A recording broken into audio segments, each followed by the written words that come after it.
Building a bridge to the Davenport riverfront and the future of public broadcasting in the cities.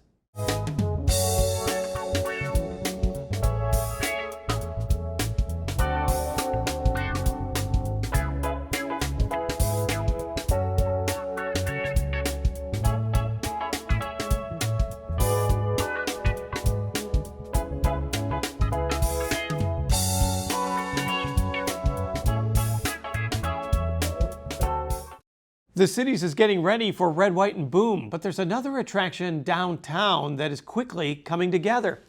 We'll have that a little bit later. But first, it's been a year since Congress and the Trump administration effectively cut off funding for public television, the largest part of the WQPT budget. What's happened since? Well, for one thing, Eastern Illinois public television station WEIU went off the air after losing 80% of its funding. It's now streaming all of its content. So what's happening at WQPT? And is the current model sustainable? We talked with the general manager, Schmitt. So it has been a year since federal funding was basically eliminated for public broadcasting, particularly television. So tell me what's happened in the last year at WQPT. Yeah, it's crazy. I was just looking at my emails, and it was June 3rd is when the rescission package was delivered to Congress. So it's been a crazy year. It's been a very eventful and full year for us. It was devastating, the loss. We lost 53% of our budget, or about $840,000 from our annual budget with the rescission. So we've been very, very fortunate. The Quad City community and surrounding areas have stepped up. We have the largest membership that WQPT has ever had in its 44-year history now. So we've done our best. We've looked at our expenses. We've had to make some cuts. Unfortunately, we're down to only 5 employees. And then we have some great contractors that work with us that help us keep this boat rowing. But tell me, because when the federal money went, a lot of people heard about it, and people reach out and react to that. But as the months go by, as you well know, it's harder and harder to keep people actively supporting something Correct. such as WQPT. So have you noticed kind of a waning of support since that initial support? Well, right now, this month, we're really going head to head against, the numbers. So the numbers will continue to, present themselves over the next few months is when we'll really see are going against last year's numbers. You start a new fiscal year on July 1st, so July I mean that 1st. is a big deal. Absolutely. To determine how well you're doing. Yeah. We are facing a challenge, so we are trying to make sure that we let people know that it wasn't a one-time deal. We lost some money last year, but it's still gone, and for the foreseeable future, it'll continue to be gone. So it's very important that the community knows that we are 100% community funded right now, and so we need your continued support. So, and I think over the next few months, we'll really see, how we do to net last year's numbers, but people have to know that we really need them continuing on into the future so we can maintain the same level of community outreach and support that we are doing now. Because once again, it's more than just a TV station. There is that educational outreach. There are reading programs. There are education programs. There are a number of different outreach programs that WQPT does throughout the community. Absolutely. We're in schools. Melissa Graver is our education director, and she is in the schools every week, multiple days a year. She's or libraries. Visiting, or libraries, yes. We'll spend the summer in libraries throughout the viewing area. Let's just underline the severity of these cuts. Because over the last month, we learned that Eastern Illinois University, WEIU, basically went dark. They are no longer broadcasting, but are instead streaming. And they're more of also a student-run station in some ways. Correct. Much more active with the journalism department of Eastern Illinois University. What does that say to you when a sister station, so to speak, such as WEIU and Eastern Illinois University, has to go dark? I mean, it's a real possibility. Yes, unfortunately it is, and it hit us hard, because they are very similar to us. They're a very similar size and type of station that we are currently. So we are very lucky that we have the support of the administration at Western, and they believe in the outreach that WQP does in the community and how it just comes alongside what Western believes in, and so we're working together to make the community better. But it is not funded by Western Illinois University. That, I think, is a key component that you point out. Correct. Thank you for saying that. No, we have beautiful space on the campus of Western Quad Cities, but financially Western does not support us. Yeah, but that is support in itself. I mean, that's a huge expense that you don't have to worry about. Yes, we have this beautiful, studio because of their generosity. Absolutely. Tell me about the plan for this upcoming fiscal year. I mean, do you know exactly what is going to be occurring, or are you just waiting to find out what the numbers are closing out this fiscal year? Well, this fiscal year we will finish ahead of budget because of the community's support and the community stepping up. So it's nice to have that little bit of extra in our back pocket going into the next year. I am completing the FY27 budget now, and it's not great. We are looking at a deficit budget, but we're counting on the community to continue to step up. We're being conservative as far as our revenue projections. So it's definitely doable with the community's support. How difficult is fundraising at this point when you take a look at the economy and you take a look at other groups that are also asking for money? I mean, fundraising at the best of times is difficult. Absolutely. And there are so many worthy causes here in the community, and other nonprofits who are looking for the support as well. And we encourage them and we want them to succeed as well. But for us, it is a challenge. But what we provide for the community is free television to everyone. We have the #1 trusted educational brand. And so that support for early educators and also for children coming into the school system, nothing can compete with WQPT, and it's free, over the air. And everything that we do in the community is community supported. And we're just trying to give back to the schools and help with literacy. When I first showed up on your doorstep 15 years ago and started working on this program, I remember the great pride of the staff and the belief that this was the little engine that could. This has always been a very small, family knit almost TV station Yes. with just bare bones operations. And like you said, you're down to 5 people right now running a television station. Do you still feel it's the little engine that could? I think we definitely are. I think, the staff that has remained, and we're just pulling together. People are wearing many different hats. We're doing the best we can. We understand that we can't do it all, and, we give ourselves a little grace. But I really think this is a staff that really wants to see us succeed and stay and continue to give back to the community the best way that we know how. And so I have a great staff, and they want to do it. And when it comes to fundraising and when it comes to charitable giving, you're asking people, don't forget public broadcasting, WVIK radio, and especially WQPT television. Absolutely. We provide such a wonderful service, and I think from the responses that we're getting from the community and the words of encouragement and thank you and thank you for what you're doing and trying to get, keeping us on the air or keeping you on the air. We get great comments like that all the time. And so people believe in WQPT and public television, and they want to see us stay. So we want to stay for them.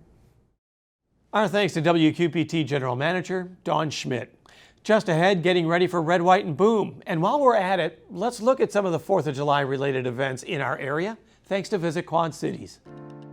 Check out the things to do this week in the Quad Cities. Start your week off with some relaxing yoga for all skill levels at the Figge Art Museum.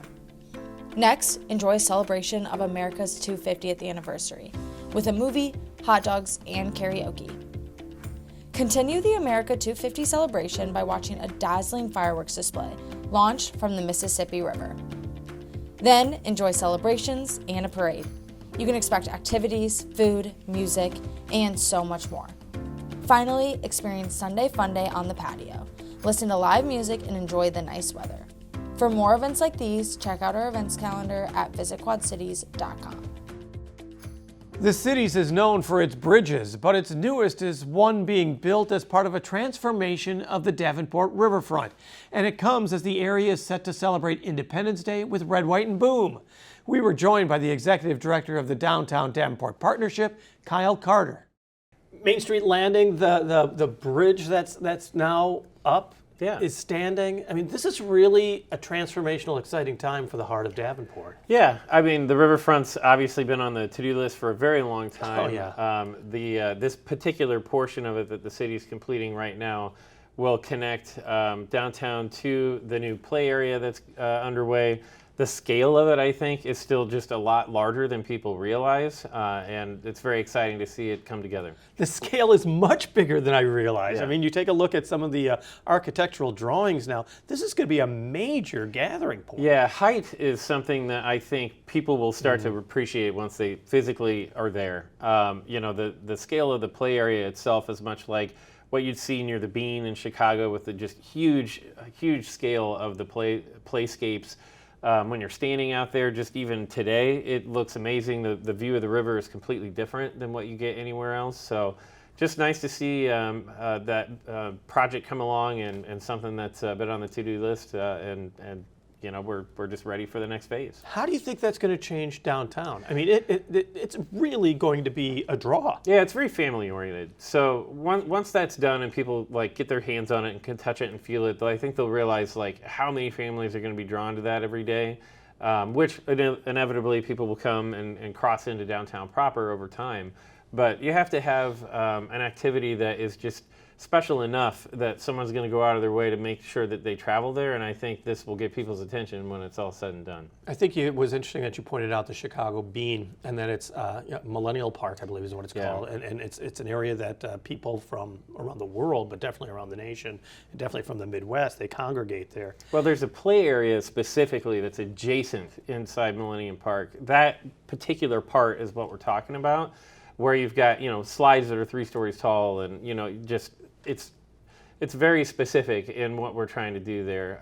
But at any rate, I just think it's going to really transform that side of the riverfront. But what I think what I was going to try to point out was that it seems to be one of those draws, one of those, you know, oh my gosh, this is what Davenport's about, is this particular area. Yeah. And as you well know, being associated with the Chamber of Commerce, so often what they want to do is create a better way of life so that you can attract more businesses, you can attract more residents, and this is one of those events, one of these construction projects that could be, once again, transformative. Yeah, I mean, that's always the point. You have to have a quality of life that people are seeking, looking for, and you know, the riverfront is something that's completely unique to us. You can't replicate that anywhere else in town. It is truly it is special in that regard. And so, yeah, you want things that keep people wanting to come here, visit here, stay here, live here. And you know, pieces like this are a big part of that identity. Events are a big deal as well. And let's talk about Red, White, and Boom. It is coming up again, marking the 250th birthday of America, of course. So you wanted to have something bigger, something more special. Yeah. So, I mean, we've just got a little bit more fireworks. There's still a lot of activity going on in the baseball stadium. We'll have the game going on. LeClaire Park will be open and free. Rock Island and Schmitt Park, they now have Arts Alley done. So a lot of people who haven't seen all the construction, downtown Rock Island's completed. This is a great opportunity to kind of introduce yourself to that if you haven't been there in a while. So just, it'll be nice to see all the different vendors and everything come together for this. Is this one of those? I mean, it's grown year after year after year. I'm trying to remember when Red, White, and Boom started. It's got to be within 20 years. Yeah, it was around 05-ish. You know, Yeah. Terry Lenardi was very big Instrumental, and yeah. very instrumental in organizing it and getting the private sector involved. Mary Ellen Chamberlain, who passed not that long ago, she and the RDA were the original funders of it. So a lot of people were involved in how this came together, but it is one of the only bi-state fireworks shows that you'll find, and you know, coordinating with the barges every year is always a challenge, but it's always worth the effort. Well, and let's talk about that because, I mean, you're part of the Downtown Davenport Partnership, but there is that reaching out across the river. I mean, we can even talk about Centennial Bridge at this moment and plans for changes in that in the coming decade. It really has become more of a unified Quad Cities. Yeah. Well, and I wear two hats. So I also help Jack in downtown Rock Island, who has the equivalent of my job. He works inside our organization as part of our family. So we work very closely with Rock Island, and it has changed, especially in the last 5 years or so, as their own you know, special service area got off the ground, which is kind of the mirror image of what DDP is to downtown Davenport. And we've been able to coordinate in ways that maybe in the past were a lot harder, and it's been very seamless now. Because it's also alternating currents, which was, you know, when you think about that, you go back to River Roots, which was basically a LeClaire Park-centric event, but you wanted to get more of the downtown. You wanted to spread the wealth, so to speak. Yeah. And so, and I'm telling you your story, I shouldn't be doing that, but alternating currents being very much a Davenport-based event, and that's now a multi-city event as well. Yeah, we've expanded that into Rock Island, into downtown Bettendorf as well. It really has just got a life of its own. This will be our 9th year with the festival, and you know, considering where we started to where it's gone, AC is just off the charts. I mean, we have over 40, maybe almost 50 venues this year, over 200 performances. You know, small business is the backbone of a lot of those performance spaces. Yes. I mean, we don't even hold a liquor license for that event. You know, the businesses themselves receive all the income from all the extra foot traffic and action on the ground. So, I mean, it's an amazing model and something we're very proud of. It was kind of stolen from South by Southwest, was it not? Yeah, I mean, South by was a big inspiration for it. So was Appleton, Wisconsin, and what they do up there with Mile of Music. There's also a festival out in Boise that's a little similar to what we do. But it's still, you know, on a national scale, there are only a handful of places that run this model because it's really hard to operate. The logistics are crazy, yes. And Alicia does a wonderful job of that in our office of just navigating, you know, getting all of that to happen in the span of a few days.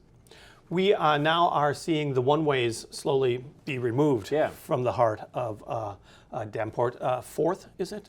Yeah, so 4th Street will get done at the end of this year. Yeah, exactly. And so 3rd's been done since last winter, and then that'll finally be done. And again, it only goes to Marquette. I mean, it's mainly the downtown core plus a little bit of that. The one-way still keep rolling once you go further west. But it's 4th will be done here pretty soon, and then we'll finally have the actual design that was always intended once that's done. Because we've been kind of, you know, we've had half of it in place since the winter. It'll function totally differently when both roads are done. Yeah, because what have you noticed since 3rd has been done? Yeah, well, I mean, the retail's been really enjoying the accessibility of it. Right. It's been very nice to be able to have that where you can, you know, come off River Drive, hang a right, get to the Hotel Blackhawk, especially people who have never been to the Adler before. The dynamics of how to get around and where to get around are a lot simpler, and will be even more so once we have 4th done. But that's just been nice to see. Some of the growing pains of it are just, frankly, that half of it's done rather than the full package, and the rest of that will clean itself up here at the end of the year. In a way, it almost had to be done that way. I mean, the adjustment of the motoring public isn't an overnight thing. Yeah, I mean, a lot of that just had to do with road resurfacing. Right. So people forget that, like, the hardest part of this project had nothing to do with what direction you're driving. Roads had to be completely resurfaced because they were in terrible condition. We simply decided to go ahead and do the conversion on top of that because it made sense to not do it twice. But we're excited that, you know, both road resurfacing and the conversion will be done this year, and then starting next year, it'll just be a clean slate and feel a lot better. Well, and to be honest, if you're not used to it and you're coming from the west to downtown and you're on 3rd heading towards Marquette, it really is well delineated, and that's just paint. Yeah, it's pretty obvious. And then there's always River Drive, and that still carries the bulk of transit traffic that are just passing through. I was reading one of the earlier analysis, I don't know, of downtown Davenport, and what I thought was interesting is the recruitment of businesses where almost, and correct me if I'm wrong, that Davenport was seen almost in an opposite way of most communities where it had more of a nightlife than it had a day life. Yeah, I think that's very common and more so across downtowns around the country right now, because residential has taken over so much of what used to be office space. And so as a result of that, you just get more energy, more foot traffic, more action after 5 than you do sometimes in the daytime hours. Because so many communities, it was rolling up the sidewalks at 5 o'clock. Yeah, and that's really flipped on its head. We were ahead of our time. We've been using historic tax credits. We've converted a lot of our empty warehouse and office buildings to very full apartments over the last 15, 20 years. And you're starting to see that happen in Chicago now. You're starting to see that in major metros all across the U.S. We were actually ahead of the curve on that. But a lot of other folks are starting to see the same kind of dynamics that we have. Is it also, because you bring up the warehouses that have been transformed and the older office places that have been transformed, the fact that Davenport has got kind of a mix of the old and the new? Yeah. Well, I mean, you still got a beautiful modern museum right in the middle of all that. We've seen new construction just this past year at 3rd and Main. You've seen a brand new apartment building that went up there in the old Wells Fargo drive-through space. So there's always this dynamic in downtown of the new and the old colliding, and that's what makes it special. That's what makes it cool in the first place. So what is the big recruitment then? Because your State of the Downtown address will be coming up, of course, and you'll be discussing what? We'll be rolling out all kinds of information. So our annual meeting takes place at the end of June, and we'll roll out mountains of data about grant dollars, construction, new projects, stuff in the pipeline. One of those things will be rolling out our new branding for downtown. Right. And so we've been working on that for years.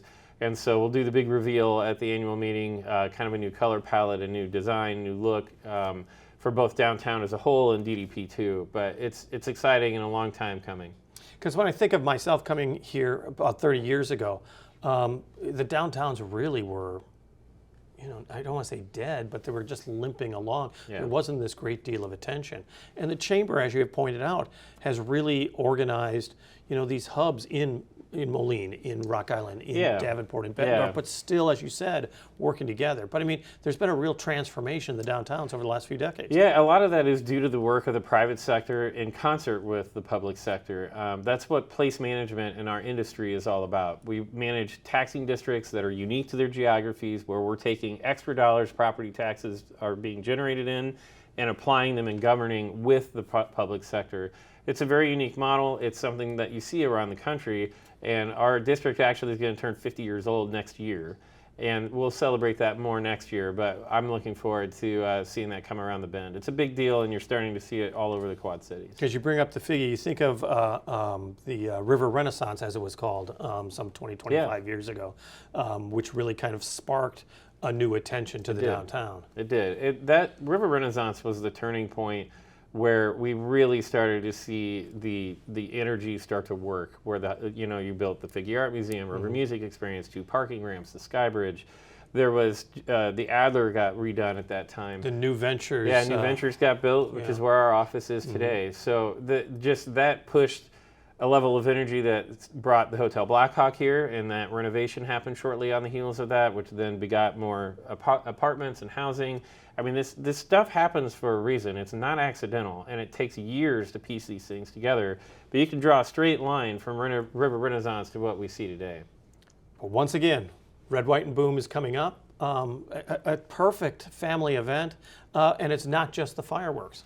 No, the fireworks are just the main event, but between what's going on in downtown Rock Island, all of the just free spaces to watch the both sides of the river, and of course the baseball game at Modern Woodman, which is not free, but still very reasonable to go hang out there. I mean, we love our friends at the River Bandits too. So I think it's just a good opportunity to celebrate not just American pride, but the fact that this bi-state region is a really special place. And when you're sitting down there in person on the riverfront and feeling that, it's always a good reminder of, how the Quad Cities really is just one big place.